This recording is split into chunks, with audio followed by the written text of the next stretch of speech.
No ar, Radar de Notícias. Prestação de serviços. Utilidade pública. Vereador Laércio Santos, ontem nós tivemos discussões na Câmara sobre aquela questão, né, de verificação de quórum, de presença.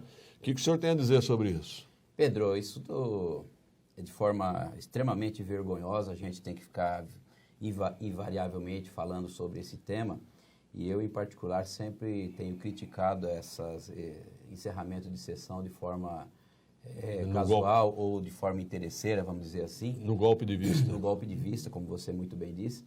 E isso nas duas últimas quinta-feiras ocorreram e eu não poderia deixar passar. Eu usei da tribuna, outros vereadores utilizaram para invocar tanto o artigo 159 do Regimento Interno, como também o 154 ou 145, 145 do Regimento Interno da Casa, que disciplina sobre essa questão e ressalva a questão do pequeno expediente, na minha interpretação. Sim. Não há necessidade de quórum da metade mais um ou de um terço dos componentes da casa para que os trabalhos se mantenham e continuem. Então, eu penso que é um grande equívoco a interpretação que estão dando e ontem foi a defesa que a gente colocou, que nesse tipo de situação tem que se pensar sempre pelo interesse da população, muito mais salutar, né, Pedro? Inclusive, lá atrás, quando eu estive nos trabalhos na condição de vice-presidente, o titular também era o professor Jesus, eu nunca usei desse expediente de encerrar a sessão de forma casuística. Encerrou-se sim, quando não tinha vereador no plenário, quando verificava-se o quórum pelo terminal e nunca fui criticado por tal. Então, o nosso vice-presidente, Eduardo Carneiro, ele tem que realmente receber as críticas, porque da forma que se processou na última quinta-feira, eu não compactuo e muitos vereadores ficaram incomodados, não só a população guarulhense, porque com toda certeza nós tínhamos no plenário naquela quinta-feira muito mais de 10 vereadores. E vamos deixar de hipocrisia, né? Quando às 14 horas dá uma olhada assim, não há visualmente quórum, isso é porque não há interesse político em realizar a sessão. Eu acho até legítimo, desde que a base governista esvazie o plenário. Não é isso, vereador? Aí é legítimo. É legítimo e também tem os líderes partidários, cada partido tem o seu líder, conversar com os respectivos líderes e explicar os porquês. A gente sabe que no jogo político, em qualquer Câmara Legislativa, existe esse tipo de situação. Agora, quando 2, 3 combinam o jogo, não dá para aceitar, Pedro, porque ali ninguém é dono de ninguém e principalmente no que diz respeito ao mandato. Cada um tem sua responsabilidade. E eu não aceito esse poder imperial do presidente da Câmara, seja quem for, ou quem estiver ocupando o cargo, de chegar lá e falar, eu acho que não tem ninguém, não vai ter sessão e acabou. Não dá. Eu sou o dono da bola. Isso não existe, né? Fala, Virgílio. Então, só para frisar, né, vereador? Muita gente não sabe, mas para começar a sessão, pequeno expediente, basta o presidente e o orador? Exatamente. Você vai encontrar pessoas que defendem o contrário, mas nós temos que interpretar a regra a favor do interesse público, a favor da população. E a regra, do jeito que está lá no 145, ele é bem explícito. Inclusive, ele ressalva as sessões solene e o pequeno expediente. Os demais precisam de quórum qualificado. Então, a minha interpretação é que não há necessidade de 11 ou de 18 vereadores, o presidente e o orador. Vamos dizer que o Eduardo Carneiro estivesse abrindo os trabalhos e a vereadora Janete quisesse usar da fala. Normal, poderia seguir sem problema nenhum. Aliás, há um projeto da vereadora Janete Pietá já protocolado antes do vereador Eduardo Carneiro, né? Mas aí, Pedro, isso já é uma outra situação. É aquela verificação de quórum visual, né? Então, nós estamos analisando duas questões. Se há necessidade dos 11 ou dos 18 e a questão se pode continuar sendo visual ou não. Eu entendo que não. Eu também acho que para o interesse público há que ser no terminal. Lógico. Né? Eu acho que fica muito mais transparente. Exatamente. Ou chamado oral. Também. Não dá para ser no golpe de vista, não. Aí o colega, ele apresentou o projeto, Eduardo Carneiro, só que a Janete já apresentou. E por que está acontecendo isso, Pedro? É o problema de informática da casa. Infelizmente, se eu for apresentar qualquer projeto hoje, Pedro, eu não tenho como consultar no sistema se já existe projeto anterior. Então, o nosso presidente, ele precisa, junto com o Departamento de Informática da Câmara Municipal, disponibilizar esse tipo de acesso para os vereadores o quanto antes, porque isso aí está prejudicando, inclusive, o trabalho legislativo. Agora, vereador, sabe o que me impressiona? Que antigamente não existia informática e a Câmara tinha como saber. Eu não tive lá no passado, Eu não sei vi. como que era isso. Era a Josiane, ela tinha um acesso a isso, né? Tinha um controle, né? Tinha um controle, né? Fala, Vigílio. Então, vereador, a Comissão Especial de Inquérito que investiga os grandes devedores da cidade se reuniu, né? Qual a situação desta SEI? Veja, houve um primeiro trabalho na quinta-feira da semana passada, houve os direcionamentos, a proposta encaminhada pelo vereador João Darcy e assinada por os demais vereadores, para investigar a real situação e o porquê dos não pagamentos dos grandes devedores. Essa SEI começa de uma forma e, de repente, pode atingir propósitos que, às vezes, o governo não queria, Pedro. Por quê? E eu falo para você. Porque você investigar os grandes devedores, na verdade, eu estou investigando a falha do meu poder de cobrança. Né? Os grandes devedores são grandes pessoas jurídicas, sendo quem encabeça lá, um dos que encabeça é a Infraero. Até a Uber está entre os 5 maiores devedores do município. Já. Então, existe discussão jurídica, se é devido o imposto sobre a Uber ou não. Então, é uma questão que nós vamos estar investigando falhas da administração no que diz respeito ao seu poder de cobrança. Então, eu não posso simplesmente chamar o Pedro Notário lá para ir depor e ele fazer prova contra ele, ou se autoincriminar, ou se expor.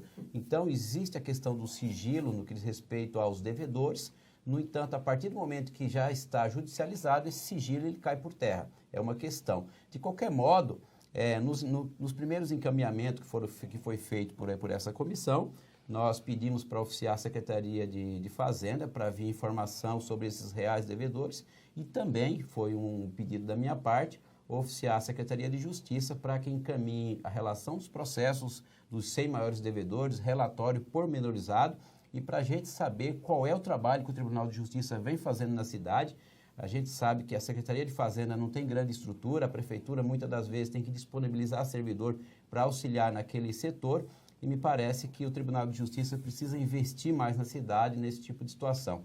Então aí eu penso que poderá ser produtivo, mas de qualquer modo eu acredito que nós vamos chegar em uma investigação onde vai expor as falhas da administração pública no que diz respeito ao seu poder de cobrança. Vocês sabem que, invariavelmente, eu tenho vindo aqui e criticado algumas formas muito morosas de se cobrar os devedores da cidade. E talvez essa SEI poderá direcionar para esse lado e isso será bom para a nossa cidade. Agora, vereador Léo Santos, ontem eu entrevistei o secretário Ayrton Trevisan de Justiça e ele insinuou que o senhor estaria criticando o futuro Fórum Civil por defender, de certa maneira, a sua aliada política, a Fran Correia. Pedro, o Ayrton Trevisan, com devida vênia e respeito a ele, eu acho que ele não me conhece. Eu não defendo grupo político, grupo econômico nenhum qualquer. Por mais que pessoas próximas da gente tenham diversos investimentos na cidade, eu não estou aqui para defender A, B ou C. A minha briga é sim com relação à austeridade de gasto do poder público. Ele sabe muito bem, inclusive do prédio da Secretaria de Justiça. Eu tenho acompanhado a renovação da alocação daquele prédio lá, porque eu tenho alguns apontamentos ao interesse público relativo àquele prédio, e da mesma forma os aluguéis da cidade, e da mesma forma do Tribunal de Justiça. Eu fui, inclusive, essa semana falar com o juiz diretor do fórum, expor a minha contrariedade, mesmo que eu estou pegando os mesmos valores e transferindo para o novo prédio, isso não importa. O que importa é que nós precisamos fazer corpo e ir perante o Tribunal de Justiça, perante o desembargador-presidente, e cobrar providência. A gente não pode ter um fórum igual de São Miguel, igual de Santana, dos fóruns regionais da capital, que tem uma baita estrutura, e Guarulhos não pode ter uma estrutura tal qual. Então, o que precisa é o Tribunal de Justiça, junto com seus juízes que têm capacidade administrativa, porque nem todos os juízes, eles são administradores, só sabem julgar processo. Então, juntar esses juízes que têm capacidade e brigar para que se construa algo na cidade, ao interesse da cidade, e não ficar utilizando aí recursos e mais recursos da cidade, e ele vir aqui falar que eu estou defendendo interesse. Eu não estou preocupado com interesse algum. Pode ser interesse da família dele ou da minha família, não importa. O que eu quero é o interesse público. Eu vou continuar brigando, não só por esta situação, por outra. O Ayrton, ele quer, no embate para comigo, sempre criar a rivalidade da disputa eleitoral. Só que eu não vou entrar nesse jogo. Eu penso que o jogo que nós temos aqui é o interesse da cidade. Se a gente deixar de gastar 200 ou 300 mil a menos com aluguéis que favorecem o Tribunal de Justiça, vai sobrar recurso para comprar fralda geriátrica ou qualquer tipo de remédio que está faltando na estrutura pública da saúde, Pedro. É nesse sentido que a gente tem que se preocupar e não ficar criando sempre um embate político ou a discórdia. Eu estou aqui para somar para aquilo que é bom para a cidade, não simplesmente ficar criando caso por caso. Ele está preocupado com relação se A, B ou C, se eu estou defendendo por conta dos prédios que são locados, em absoluto. O interesse é da cidade e vou continuar investigando, que esse é o meu papel e vou cobrar do governo, porque o Guti, quando esteve lá na Câmara e era vereador comigo, ele também tinha esse papel. E hoje ele está fazendo exatamente o contrário e eu não compactuo com isso. Aliás, vereador, eu me lembro que esse prédio da Secretaria de Justiça já era polêmico na gestão passada, antes do governo Guti. Sim. O valor da locação, sempre disseram que é muito alto. Eu me pergunto, há um valor de mercado, a gente sabe disso, né? Sim. Agora, a prefeitura, quando vai alugar um imóvel, quem é que decide onde vai alugar e por quanto vai alugar? É conforme a cara do cliente? Parece que é conforme a cara do cliente, conforme é o amigo, esse tipo de situação, não leva em conta o estado do prédio, a forma que foi construída, a qualidade do prédio. Esse prédio que hoje abriga a Secretaria de Justiça passou por diversos problemas de forma estrutural, problemas de vazamento de água, não só a questão do pavimento, o primeiro andar que pegou fogo, são diversos aspectos que eu tive acesso, venho acompanhando ao longo dos tempos, muito antes do Ayrton estar secretário no governo. Então, eu conheço essa história bem antes dele estar ali defendendo o governo. E esse é o nosso papel, Pedro. Nós temos que cobrar, você aqui como jornalista faz o mesmo, nós queremos o melhor da cidade, não antecipar a disputa política. A disputa política eu tenho que fazer dentro da Câmara com os meus pares. Com o secretário, eu não tenho que entrar nesse embate político, ele tem que defender o governo, procurar ajudar o governo, antecipar a anistia o máximo possível, a anistia imobiliária, para arrecadar. É nesse sentido que ele precisa fazer no papel da Secretaria Meio. Fala, Virgílio. Ô, vereador, qual é o seu parecer, a sua visão sobre comentários na Câmara do retorno das sessões no período noturno, que já aconteceu há muito tempo, né? Na Câmara. O que você entende? Virgílio, eu sou extremamente a favor desse projeto. Ainda na legislatura passada, houve um projeto, inclusive da minha parte, que eu propus de forma flexível, principalmente naqueles projetos polêmicos, a critério de um determinado número de vereadores, o presidente poderia realizar as audiências ordinárias no período noturno. Infelizmente, faltou acho que 2, 3 votos, não foi possível ser aprovado, mas eu sou extremamente a favor, se não todas as sessões, principalmente aquelas que podem ter relevância a um bom número de interesse da cidade, ser transferidas para o horário noturno. Mas o problema é que a gente não consegue avançar no entendimento da maioria dos vereadores, e aí entra também uma questão de custo, horário de trabalho dos funcionários. Eu penso que essa questão precisa ser aprofundada um pouco mais, independente da minha opinião. Eu só me lembro que antigamente as sessões eram noturnas e a repercussão era menor. Por quê? Porque a mídia não tinha muito acesso ao final da sessão, que terminava 10, 11 horas da noite. Então, há esse porém também. Obrigado, vereador Laer Santos, pela presença. Pedro, eu que agradeço e volto a dizer, estou aqui sempre criticando e o meu compromisso é com a cidade, não é com o grupo A, B ou C, como alguns aí imaginam que eu sou defensor de bandeira. Não, meu interesse é com a população, pode ser com o segmento econômico, com as pessoas físicas, é o bem da cidade. Muito obrigado. Obrigado, vereador Laer Santos. 7 horas e 42 minutos, um rápido intervalo, produção.